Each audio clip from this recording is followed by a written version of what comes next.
Working on the Camaro again. Colton got started early over here today. Got the return line ran and the main line from the tank ran.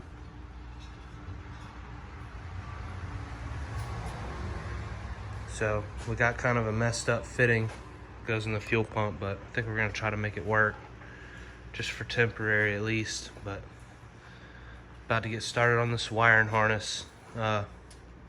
Actually, I was digging around in the car first thing when I got here, and this stuff was running all the way across the engine bay and all bundled up in the fender. And I was like, the only thing that was plugged in was this. And this car's carbureted, so I mean, it don't need none of that. So that was pretty cool. So completely eliminated an entire loom of wire going across the engine bay. So this thing's gonna look pretty good once we get done with it. Pretty excited.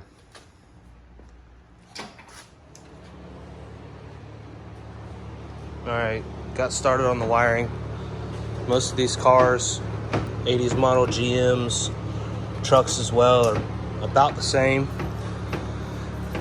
when it comes to ignition wires, factory tack wires.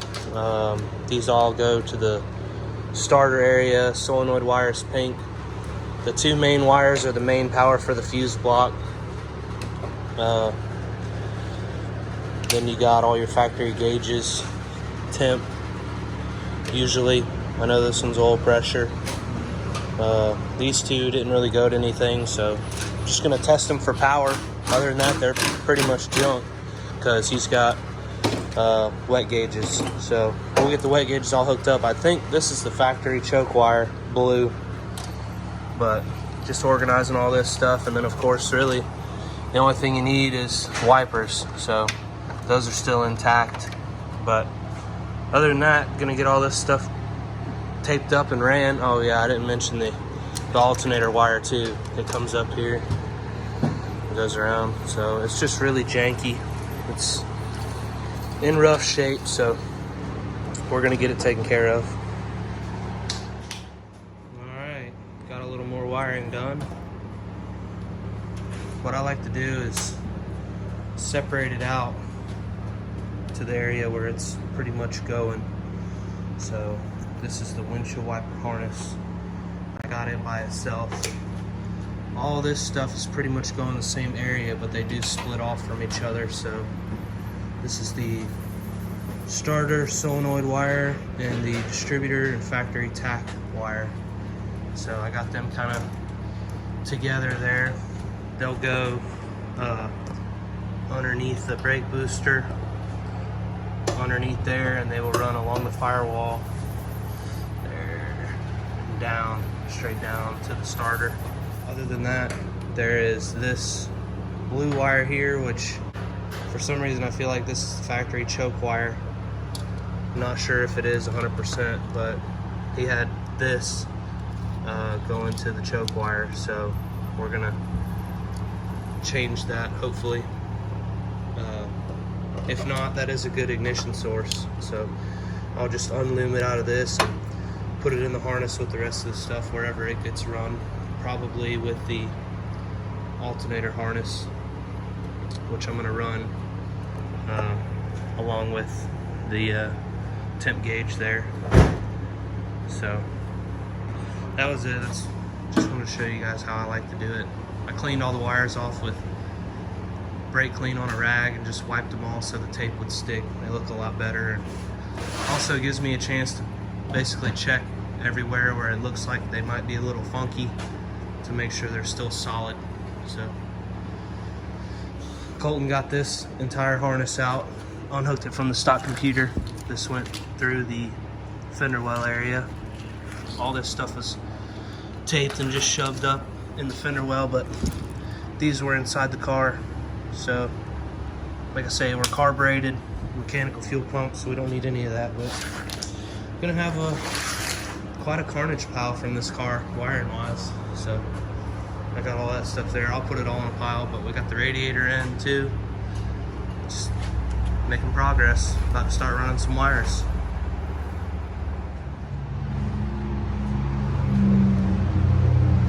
I didn't really do much filming this morning because there wasn't much going on, but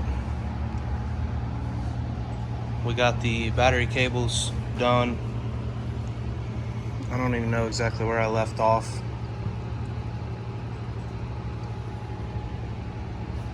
But here it is. Vacuum lines are all done. I still gotta fix this ground, long boy. This is ready to be plugged in. I just got done wiring this. Choke. That's a ignition source. And I pretty much got the wiring finished up over here.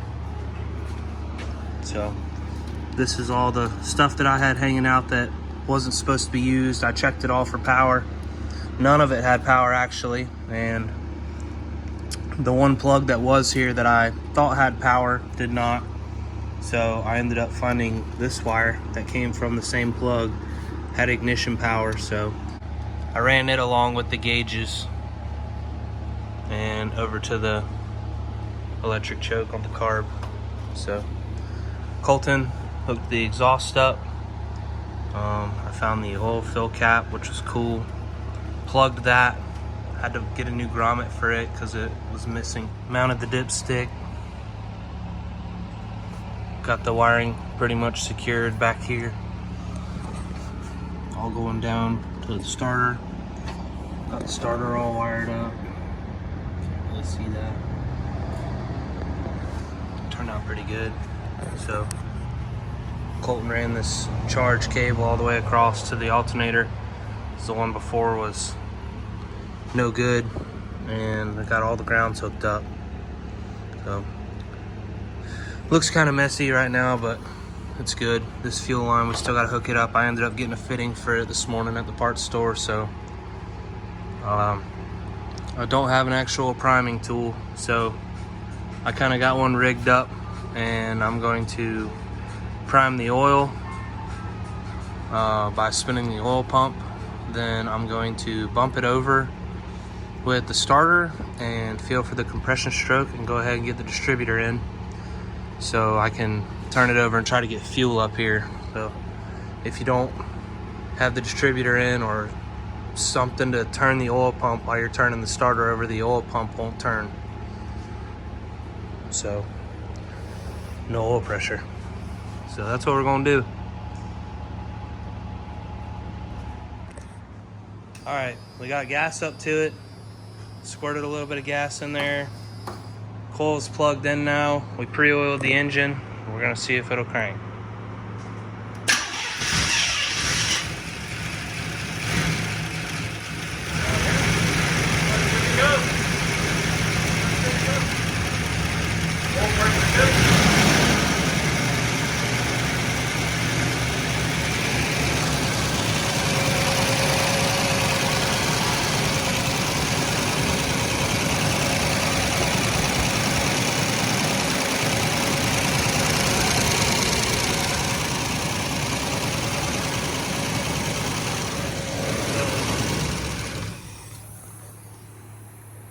That was first crank up.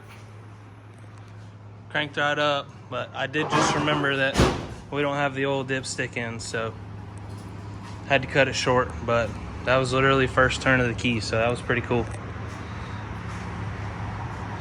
We're gonna put water in it, get the old dipstick in it. The temp gauge decided that they wanted to do this, so I don't really think we'll let it run too much, but that was it. Sounded good. Sounded good. Oil pressure was good, huh? Yep, right at 60 psi oil pressure. Good deal. That was cool. Wasn't it, Bub? Was that cool?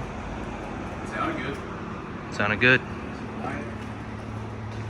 All right, we'll be back. All right, we got the oil dipstick in. That was dummy, but it's all good. No oil even came out. It was literally the last thing that needed to be done besides adding water, which I'm about to do right now. So add a little water to it, let it run for a little bit. Like I said, we don't have a temp gauge, so I do have a probe gun that I'll shoot it with and make sure it don't get too hot, but it shouldn't. It's got a brand new thermostat in it. That's probably gonna do it for tonight. I think we'll probably end up putting the timing light on it tomorrow and getting the timing set 100%. We're gonna put antifreeze in it tomorrow.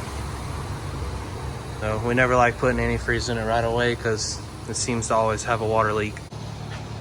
It's doing good so far. This thing gonna stay running? Yeah, good. Are you on the gas? Well, Well, you want to do like that, turn and put a half screw on it or something? put a quarter screw on it, yeah. We're happy. Should be good, huh? See what happens.